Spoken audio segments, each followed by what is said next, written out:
এই হচ্ছে আমাদের বাতকুল্লা ফাঁড়ি। তো এসে একটু বসে রয়েছি, স্যার এখনও নেই অফিসে। তো খেতে ইচ্ছে করলো, তো ভাবলাম যে চলো একটু এই ডাল তরকারি একটু মিক্স করে নিয়ে এসেছি। না মিষ্টি, অত মিষ্টি বেশি না খাওয়াই ভালো না। তো মায়ের মানে এক্সরে করতে হয়েছে। এই বালিশগুলো সরিয়ে দিয়েছি, একদম খাটের মতন হয়ে গেছে। কম্বল গায়ে দিয়ে এখন সিনেমা দেখবো।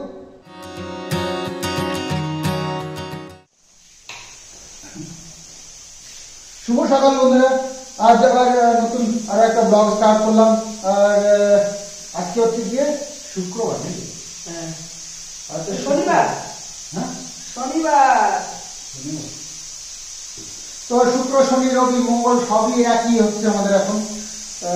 না পারছি পুজো দিতে, না কোনো রকম ভালো মন্দ খাবার, তো চলছে সেদ্ধ ভাত। সব থেকে খারাপ লাগে কি কিষানো জন্য যে ও মাছ মাংস তারা খেতেই চায় না, তো সেই জায়গায় এখন সেদ্ধ ভাত খাচ্ছে। আর হ্যাঁ, একটা জিনিস আমি দেখলাম, ও কিন্তু এখনো পর্যন্ত একদিনও মাছ মাংস ডিমের কথা বলেনি, সেটাই আমি দেখলাম। তো ধনে পাতা এনেছিলাম আমি 3 দিন আগে, তাই না? যেদিন এই যে ঘটনা শুনলাম ওই দিনকেই মানে এনেছিলাম সকালবেলা। তো এতগুলো ধনে পাতা এনেছিলাম, তো মা বলছে এগুলো আর কী করবো, তো বাটা করবে বলছে। তো বাটা তো তেল লাগে জানি, বাটা ছাড়া খাওয়া যায়, বাটা অসুবিধা নেই, তেল ছাড়া। চলো বাটা হোক, বাটা। আর আজকে খিচড়ি হচ্ছে না, আজকে হচ্ছে ডাল সিদ্ধ, পালং শাক দিয়ে ডাল সিদ্ধ, আর হচ্ছে গিয়ে ঝুড়ো ভাত। সবজি করবো? করো, মা তো আবার ডাল দিয়ে খেতে পারে না, সবজি তো করতেই হবে। তো কালকে হঠাৎ করেই ব্লগটা এন্ড করে দিতে হয়েছিল, তার কারণ একটা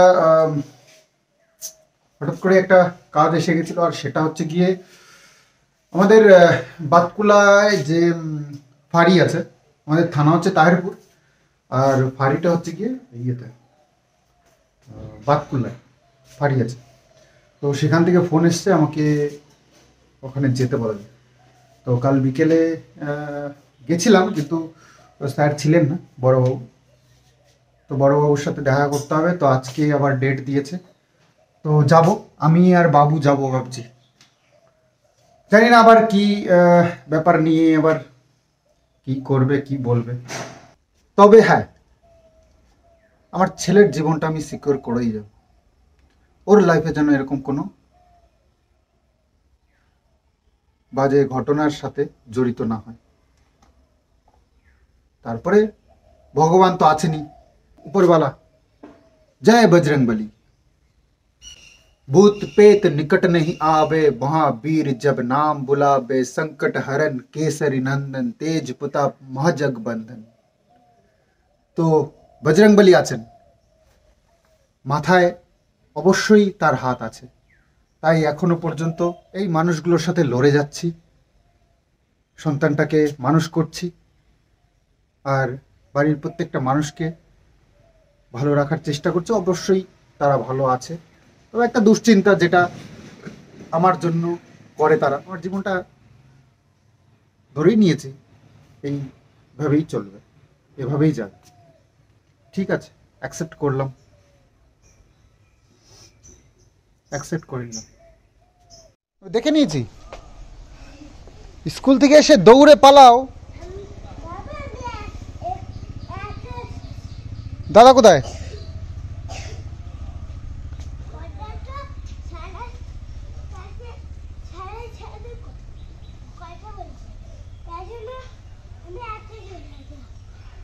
তো রেডি হয়ে গেছি, কিছু কাগজপত্রও নিতে হলো, তো ব্যাগটা নিয়ে নিয়েছি।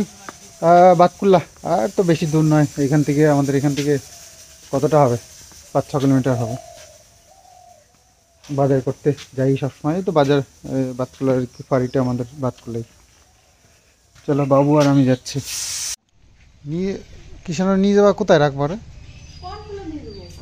কোথায় রাখবা না তো ইয়ে করতে, ও না, তাও তো ঠিক। তো আমের বাবু যাচ্ছে, মা আবার কন্ট্রোলে যাচ্ছে, কন্ট্রোলে কিষানুকে নিয়ে যাবে। কোথায় গেল দেখো, তো আমি বেরিয়ে গেলাম।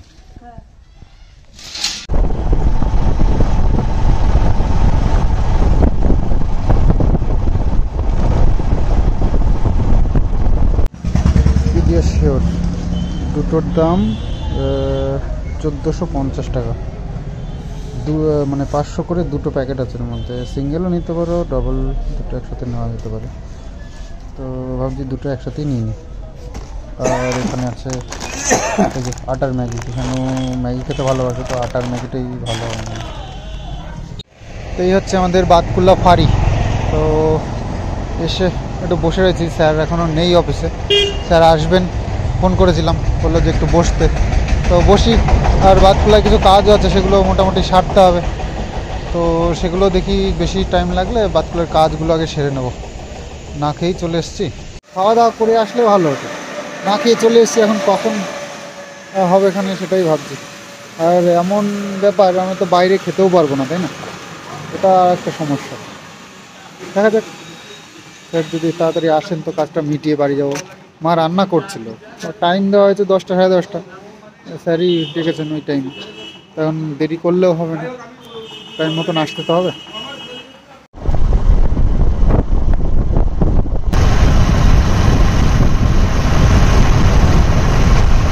তো এসে গেছি বাড়িতে। আর খাওয়া দাওয়া তো সকাল থেকে হয়নি, আর বাইরেও কিছু খেতে পারিনি। তো বেজে গেছে 1টা আস্তে আস্তে। তো এই যে মা রান্না করেছে ডাল দিয়ে, আর এই পালং শাক দিয়ে, আর এই যে একটা সবজি করেছে, আর এই যে ধনেপাতা বাটা, ভাত, তেল ছাড়া ধনেপাতা বাটা। হ্যাঁ।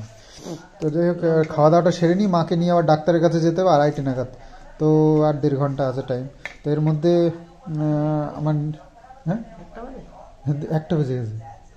তো সকালের খাবার 1টার সময়, তাহলে বুঝতেই পারছো গুরুদশা চলছে। আর এর মধ্যে সব কাজ বাজ সবই সারতে হচ্ছে।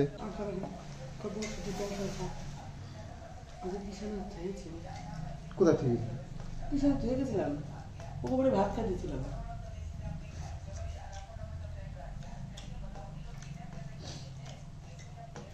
তো ইয়েতে বাড়িতে কি ঘটনা হলো সে আপডেট তোমাদেরকে পরে দিচ্ছি।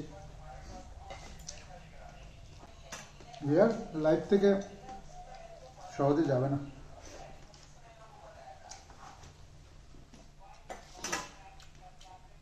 এটা ধরেই নিয়েছি, চলো।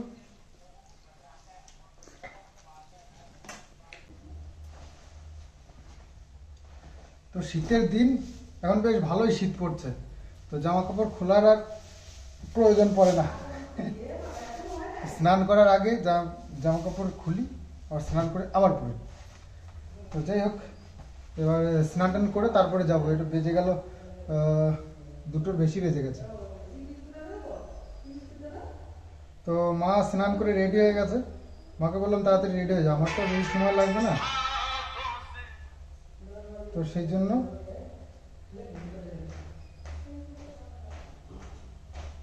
তোমরা মানে আমাদের যে রিলসগুলো এত পছন্দ করছো আর এত ভালো ভালো কমেন্টস করছো, দিল একদম খুশ হয়ে যাচ্ছে। তো কালকে মায়ের অ্যাক্টিংটা দেখলে আবার মিস করবো। অবশ্যই করব। তোমরা এত পছন্দ করছো আর এত উৎসাহ দিচ্ছ, কেন করব না? অবশ্যই আরও সিলেক্ট করছি গান, তবে আজকে হবে কিনা জানি না। সকাল থেকে আমি এত বিজি, সকালবেলা এই যে ইয়েতে ফাঁড়িতে গিয়ে কেটে গেল পুরো দিনটা। এসে আবার মাকে এই যে স্নান করবো, করেই বেরিয়ে পড়বো। মায়ের ডাক্তারবাবু আসবেন 2:30টার সময়। তো 2:20 মনে হয় হয়েই গেছে। আমি স্নান করবো, করে ফটাফট বেরিয়ে যাবো। তো জানি না আজকে আমি কোনো রিলস বা কিছু তোমাদের জন্য করতে পারবো কি। তো ব্লগ শ্যুট করছি, অবশ্যই দেখতে থাকো। আর হ্যাঁ, ডিটেলসে পরে বলছি আমি বাড়িতে গিয়ে কী হলো না হলো। তো খুব সময় সংকট, একটু কাজে একটু তাড়াহুড়োই রয়েছে। তো যাই, মা খুব ভুগছে ওই কাশিটা নিয়ে প্রচণ্ড পরিমাণে। তো যাই, আগে মা তো একটু রিলিফ পাক, তারপরে সব হবে। ওই যে বাবু এখানে কাজ করছে। বাবু কিষাণু থাকলো, প্রাইভেট পড়তেছে, আমরা মারে নিয়ে গেলাম। তুমি ঘরে থাকো, এবার বাড়ি এলে কিন্তু দৌড় মারবে পাড়ায়। পড়া শেষ হলে বারিন্দায় বসো। তো আমরা বেরিয়ে পড়ি, হয়ে গেছে, স্নান করে নিয়েছি। তো মা রেডি হয়ে গেছে, আমিও রেডি, গাড়িতে উঠে পড়েছি, বাইক নিয়ে যাচ্ছি আর কি। কিষাণু প্রাইভেট পড়ছে, ওকে দেখে গেলাম। বাবু রয়েছে, বাবু দেবো। তো মায়ের ডাক্তার দেখানো কমপ্লিট, আর এই যে সব কেনাকাটা হয়েছে, ওষুধ তো বাড়ি গিয়েই বলছি সব। কিষাণুর জন্য একটু ক্যাডবেরি নিলাম, আর ছোটো ছোটোই নিলাম, যার জন্য অল্প অল্প দেওয়া যাবে। এক গাদা মানে বড়টা দিলে একবারেই খেয়ে নেবে, আর ছোটো একটা করে প্যাকেট দেবো। হ্যাঁ, না মিষ্টি, অত মিষ্টি বেশি না খাওয়াই ভালো না। তো মায়ের বেশ ভালোই চেক আপ টেকআপ হলো, মানে এক্স রে করতে হয়েছে কাশির জন্য, আরও টেস্ট দিয়েছে, সেগুলো বাড়িতে গিয়ে করাতে দিতে হবে। তো চলো বাড়ির দিকে যাই, কেনাকাটাও হলো অনেক বেশ। চলো। কিষাণু, কিষাণু আসে নাই? কোথায় গেল তাহলে? বলো তো কি এনেছি? চকলেট। চকলেট তো এনেছি, তাছাড়াও আর একটা জিনিস এনেছি, তোমার ফেভারিট। কি ফেভারিট? বলো কি? তুমি গেস করো, তুমি গেস করো। Dairy milk chocolate. হ্যাঁ, ডেয়ারি মিল্ক চকলেট তো এনেছি, তাছাড়াও আর একটা জিনিস এনেছি, তুমি গেস করো কি এনেছি। কি এটা? বলো কি? চক এরকম কি লাঠি মতন খাবার? লাঠি মতন খাবার না। আর না হবে না। কি হলো? ক্যাডবেরি নেবে না? তাহলে আমার না, তুমি তুমি খাও। Dairy milk chocolate. এই ডেয়ারি মিল্ক ছাড়া কি, এটা কি লেখা রয়েছে? এটা কি, এটা কি লেখা রয়েছে? Dairy milk. ডেইরি মিল্ক তো বিষ হয়। হ্যাঁ, এগুলো এরকম চকলেট হয়। ছোট আর বড় কি টেস্ট আলাদা হয়? ওইটা তো বিষ থাকে। চকলেট বিষ। ও বীজ, বীজ থাকে, বীজ। ও আমি যদি 20 আচ্ছা ঠিক আছে, তুমি বলছো তো, ঠিক আছে, ওইটাও নিয়ে আসবো তোমার জন্য আগের পর দিন, ঠিক আছে? কথা শুনতে হবে। কথা শুনতে হবে কিন্তু। ছেড়ে না। আচ্ছা, তো বাড়ি চলে এসেছি, আর মায়ের একটু অ্যালার্জি ধরা পড়েছে, অ্যালার্জি আছে, তো অ্যালার্জির জন্য ওষুধ দিয়েছে, আর বাকি যে সমস্যাগুলো বলেছে সবকিছুর জন্য ওষুধ দিয়েছে, আর টেস্ট দিয়েছে, বুকের একটা এক্স রে দিয়েছিল, সেটা করিয়ে সঙ্গে সঙ্গে দেখিয়েও দিয়েছি। তো ওটা দেখেই কনফার্ম হলো যে বড় কিছু নয়, সমস্যা নয়, মানে টিবি রোগের জন্য একটা মানে উনি আইডিয়া করেছিল এরকম কিছু হয় কি, তো সেটা কনফার্ম করার জন্যই টেস্ট দিয়েছিল, ওই কফ টেস্ট করবার জন্য দিয়েছে। তো সেটা তো এখন হয়নি, ওই ইয়েটা, ওই এক্স রেটা দেখে মোটামুটি উনি একটা আইডিয়া করেছে যে না, সমস্যা খুব একটা নেই, তবে কফ টেস্টটা করিয়ে নিতে হবে। বাবা এটা খাবো না। হ্যাঁ, এটা খাবো না। প্যাকেট আবার খায় কেউ? প্যাকেট খেটে নিয়ে বলছে এটা খাবো না, এটা প্যাকেট, তো এটা খায় নাকি প্যাকেট? বাবা আমি ওই যে দুটো তিনটে ক্যান্ডেল থাকে না সেটা ও, যেটা রাতে তো যাই হোক, একেবারে মানে খুব খারাপ কিছু ব্যাপার নয়। তো এই যা যা শরীর খারাপ হয়েছে তার জন্য ওষুধ দিয়েছে, বলেছে অসুবিধা নেই, অ্যালার্জির জন্য আর কি ওই কাশিটা বেশি হচ্ছে। ও বাবা এটা ফেলে আনবো বাবা। এই যে ডাস্টবিন, ওই একই সিদ্ধ ভাত খেতে খেতে মুখের রুচিও নষ্ট হয়ে যাচ্ছে, তো মাকে বললাম একটু রুচিশীল খাবার যদি হতো এটা ভালো হতো। তো মা রুচিশীল খাবার বানাচ্ছে, সুজি। তো সুজি বানাচ্ছে, ওটা খেলে যদি একটু মুখে রুচি ফেরে। আসলে এটা ওটা খাওয়া অভ্যাস তো বেশি, এই সকালে বিকেলে একটু একটু মুড়ি খেলাম, একটু বিস্কুট খেলাম, এটা মুখরোচক, একটু মুখে দিলে বেশ ভালো লাগে, খিদে পাক আর না পাক। তো সেই সব খেয়ে খেয়ে অভ্যস্ত, তো এখন যেন কেমন একটা বিরক্ত লাগছে, মানে যাই খেতে যাই মনে হয় যেন এই অসুস্থ, খাওয়া তো যাবে না, তো খুব অসুবিধা হচ্ছে। তো এটা হওয়ারই কথা, এটা অস্বাভাবিক কিছু নয়, স্বাভাবিক ব্যাপার, এটা তো হয়। তো যাই হোক, যেহেতু নিষ্ঠা মানছি, তো মানতে হবে, তার মধ্যেও যতটা আর কি পারা যায় এই আর কি। তো সুজিটা মা বললো ঠিক আছে, সুজিটা করা যায়।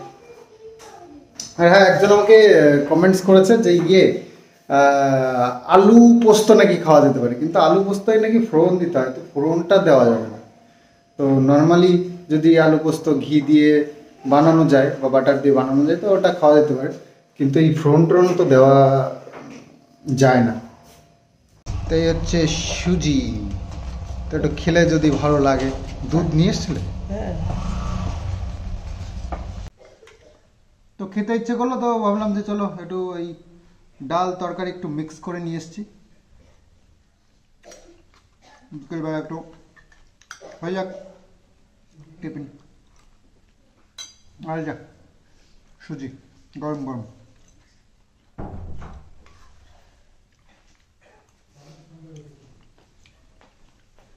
সবজি খেতে আমার ভালোই লাগে, সবজিতে কোনো না নেই, খুব ভালো লাগে সবজি।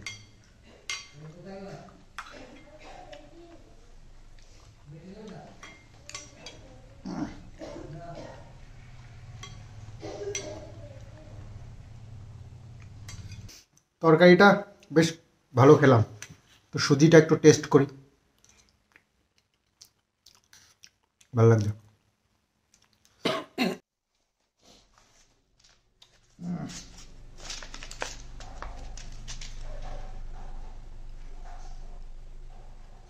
এটা এই যে অ্যালার্জির ওষুধ, কিন্তু এটা খেতে বলেছে রাত্রে একটা, প্রতিদিন একটা করে রাত্রেবেলা খাওয়ার পর। তো এই অ্যালার্জির ওষুধটা আমাকে খেয়ে নেওয়ার দরকার, বললাম কিছু একটা খেয়ে তারপর খেয়ে নি। এখন কি আর কাশি সিরাপ দিয়েছে একটা, সিরাপ 10 ml করে, এটা মানে খাওয়ার পরে এই রাত দিনে 2 বার মানে ঠিক আছে,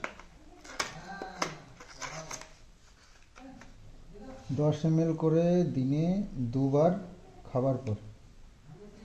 অনেকগুলো ওষুধ দিয়েছে, 1273 টাকার ওষুধ।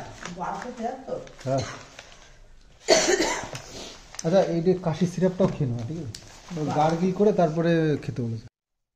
তারপরে আবার সুগারের রয়েছে, থাইরয়েডের রয়েছে, ভাত না খেয়ে ওষুধ খাওয়ার দরকার খালি। ও আচ্ছা, না না কত পদের ওষুধ।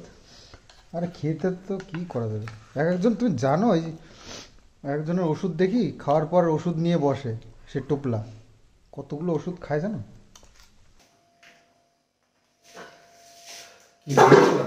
হ্যাঁ, রান্না করলো ভাত করলাম, ইচ্ছে তরকারিগুলো একটু গরম করে নেওয়া নেই। কাজের মধ্যে 2 খাই আর শুই, সেরকম হয়ে গেছে আমাদের ব্যাপারটা এখন। তো ভাত রান্না করলো রাত্রেবেলার জন্য, রাত্রেবেলা তো খাওয়ার পরে জোর দিলে হবে না। এই যে খেজুরটা নিয়ে এসেছি, খেজুর শেষ হয়ে গেছিল, ঠান্ডা চলে গেছিল, আবার মনে হয় যেন ঘুরে এসছে। বাপরে, মানে সারাক্ষণ দেখো আমি এই যে শীতের যে ড্রেস, এটা আমি কখনো ছাড়ি না। সকালবেলা স্টার্ট করি ব্লগ, দুপুরবেলা স্নান করার সময় একটুখানি খুলি, তোমরা তো দেখতেও পাও না, আবার স্নান করার পর দেখো আবার এই ড্রেস পরেই ঘুরে বেড়াচ্ছে। মানে ওই স্নান করার টাইমটুকু ছাড়ি, ছেড়ে নিয়ে স্নান করে নিই, আবার পরে নিই। তো টুপিটা আমার মাথায় সবসময় থাকে। এই অবস্থাতেও আমার ঠান্ডায় নাক বন্ধ। তো জানি না ঠান্ডার মধ্যে কিভাবে মানুষ থাকে, কিভাবে থাকতে হয় অ্যাকচুয়ালি জানি না। এর থেকেও কি প্রোটেক্ট কিছু হতে পারে? আর মা তো আবার ঘুম দিচ্ছে, কারণ অ্যালার্জির ওষুধ খেয়েছে, অ্যালার্জির ওষুধে মনে হয় ঘুম পায়, এটা আমি শুনেছি। তো তোমার কি কাশিটা কি একটু কমেছে মনে হচ্ছে নাকি? না, এখনো বোঝা যাচ্ছে না, মানে তারপর শুরু হয়। মানে মানে ঘুমালে তখন বাড়ে নাকি? তো অনেকক্ষণ মানে একটু সারা শব্দ পাচ্ছি না তো, যার জন্য আর জিজ্ঞেস করলাম। খেলাম তো ওষুধ, না অনেকক্ষণই হয়েছে, ঘন্টাখানিক তো। এই একটা খাওয়াতো না, একটা খাওয়া। তো অ্যালার্জি হলে একটা ওষুধ খেলেই মোটামুটি বোঝা যাওয়ার কথা। অ্যালার্জি তো ওষুধেই দমন থাকে, যে ওষুধ বন্ধ করে দেবো আবার শুরু হয়ে যাবে। তো অ্যালার্জি আবার অনেক রকমের হয়, কিসে অ্যালার্জিটা সেটা আবার টেস্ট করার ব্যাপার আছে। তো দেখা যাক, যদি মনে হয় অ্যালার্জির জন্যই হচ্ছে, ওই ওষুধটা খেয়ে যদি কমে যায়, তাহলে ডাক্তারবাবুর কাছে কথা বলতে হবে। অ্যালার্জি টেস্টও হয়, সেগুলো করাতে হবে, কিসে কিসে অ্যালার্জি হয় সেটা জানতে হবে, তাহলে সুবিধা হবে। তো সেই জিনিসগুলোর থেকে একটু দূরে থাকতে হবে। সুস্থ থাকতে গেলে অনেক নিয়ম আছে, যেমন আজকে ডাক্তারবাবু বললো কি সুগারের কথা বললো নাকি? সুগারটা তো রয়েছে, তো মানামানি হয়, তো তো মা তো কদিন খুব মেনেছে। লাস্ট যে ব্লাড টেস্টটা হলো একটুখানি কমেছে, কন্ট্রোলে আসেনি, তাও মানে যেটা নর্মাল তার থেকে একটু বেশিই ছিল। তো অনেকটাই বেশি ছিল, তাই একটু কমে আসছে যেই ব্যাস, এই তো ঠিক হয়ে গেছে, বেঁচে গেছে, আর চিন্তা নেই, এবার যা ইচ্ছা চলবে। তো কিছুদিন এটা আবার, এখন আবার এই যে যে ওষুধ পড়ে গেছে, তখন ওই সেদ্ধ টেদ্ধ খেতে হয়, আলুটাই ওর মধ্যে মেন। তো এখন আলু টালু খাওয়া হচ্ছেও বেশি। তো আবার এই ওষুধটা চলে গেলে আবার ব্লাড টেস্ট করে নিতে হবে। আর তাছাড়া ওই কফ কিন্তু ধরতে হবে, ওই ডাব্বা দিচ্ছে, ডাব্বার মধ্যে। হ্যাঁ হ্যাঁ, এখন একটু মনে হয় যেন ঠিকঠাক হয়েছে তো। তো দেখা যাক, মাকে একটু ডক্টরের চিকিৎসার মধ্যে রাখছি, ওই যে বলেছে।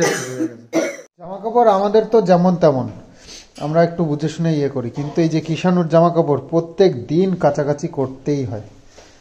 তো সার্ফ দিয়ে ধোয়া যাবে না, একটু জলে ধুয়ে দিতে পারে। শীতের দিনে জামা কাপড় জলে ধুলে তো নোংরা যায় না, তবুও কি আর করা যাবে। স্যার এক বেলার বেশি তো দুবেলা একটা জামা কাপড় পরা সম্ভব হয় না স্যারের দ্বারা, তো সেই জন্য কাচাকাচি করতেই হয়। মা হাতেই কেচে দেয়, ওই মানে পরিষ্কার জল দিয়ে আর কি, কোনো সার্ফ সোডা তো দেওয়া যাবে না। আমার জিনিসপত্র সব গোছাগুছি করতে হবে। এই যে চার্জারটা, হ্যাঁ কতগুলো দেখতে হবে? চার্জার নিতে হবে, জলের বোতল, শর্ট প্যান্টটা কই আমার। মা আর কিষাণু এখন আমার ঘরেই শোয়, আমি তো ওপরে শুই। আর মা কিষাণু যে ঘরটায় শুতো, এই যে পুরোনো ঘর, ওটা এখন ফাঁকাই আছে, ফ্রি আছে। আর বাবু শোয় আমাদের আগের যে পুরোনো টিভির ঘরটা বা বৈঠক রুমটা, সেইখানে বেড দিয়ে দেওয়া হয়েছে বাবুর জন্য, তো সেখানেই শোয়। তো আমি শার্ট প্যান্ট নিয়ে নিলাম, জল, মোবাইল চার্জার, আর কিছু লাগবে, বাস আর কিছু লাগবে না।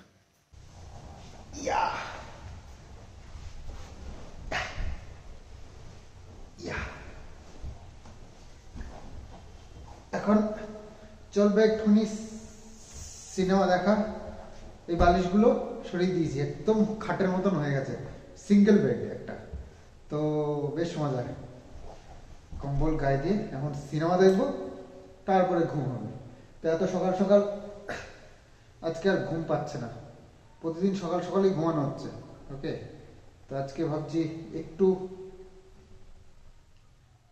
প্রতিদিন সকাল সকাল ঘুমানো যাবে না, 9:44 বাজে, মোটামুটি 10:30 11টা পর্যন্ত চলবে একটু টিভি দেখা। মা কিষাণু ঘুমিয়ে পড়েছে, কিষাণু তো অনেক আগেই ঘুমিয়ে পড়েছে, মাও শুয়ে পড়লো, বাবুও শুয়ে পড়েছে। সারাদিনে তো টিভি দেখার একটু টাইম পাই না, তো ভাবছি ওই রাত্রিবেলায় একটু আর কি দেখা হয়, যেদিন আর কি তাড়াতাড়ি হয়ে যায় খাওয়া দাওয়া, সেদিন কি। বালিশগুলো সব এইখানটায় রেখে দিয়েছি, পিঠের ওই সোফার যে পিঠের বালিশটা। আর যে সিনেমা চালু করে দিয়েছি, কি সিনেমা দেখবো সেটাই এখন ভাবছি। এটা দেখছিলাম আগের দিন, চলো এটাই চালাই। तुम कुछ नया सीखना ही नहीं चाहते तुम यहाँ किस लिए